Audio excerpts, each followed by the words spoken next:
醫生，你有冇聽過咩係容貌焦慮？有啊，聽過啊，近期好 hit 㗎。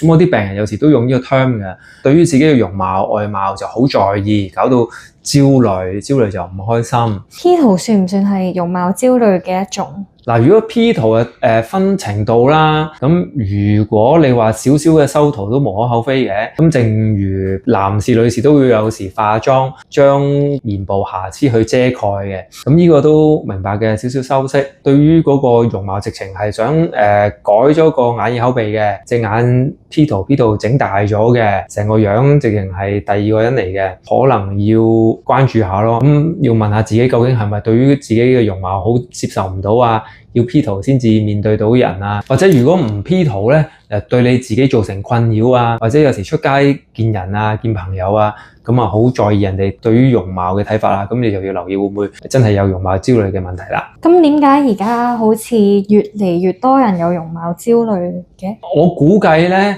就係因為而家好多社交媒體啦 ，Instagram、Facebook。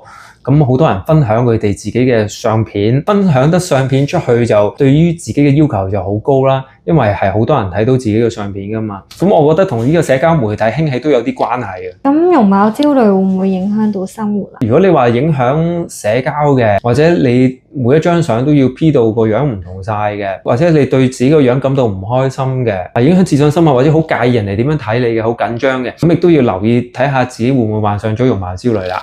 點樣可以緩解容貌焦慮呢？首先咧，我哋要明白咧，人係冇完美嘅。咁你所見得到嘅喺社交媒體度嗰啲靚仔靚女咧，第一就係 P 圖啦，第二其實係佔咗我哋人入面嘅數目係極少數，所以要求自己嘅外貌好完美咧，其實不切實際嘅。咁仲有人嘅外表唔係佢嘅全部嚟噶嘛。嗱，除咗外在之外，我哋都有內在美噶嘛。咁我哋可以喺我哋嘅性格方面着手咯。咁啊，譬如待人接物嗰度，我哋可以做好啲啊，對人有禮貌。咁或者如果我哋內心善良嘅，對人好好嘅，個性樂觀。咁亦都可以咧，由內而外影響到我哋外觀。咁啊，所謂相由心生啦，就可以咧提升我哋嘅自信心啦。譬如多睇書啊，增長知識，增加我哋嘅內涵。咁啊，提升咗自信心，對於個外表咧，正所謂個氣場咧都有啲唔同㗎。仲有注意健康生活，注意精神健康啦。咁啊，如果個人開心啲，多啲同朋友傾偈嘅，咁個人樂觀啲、開心啲，都會影響到外表㗎。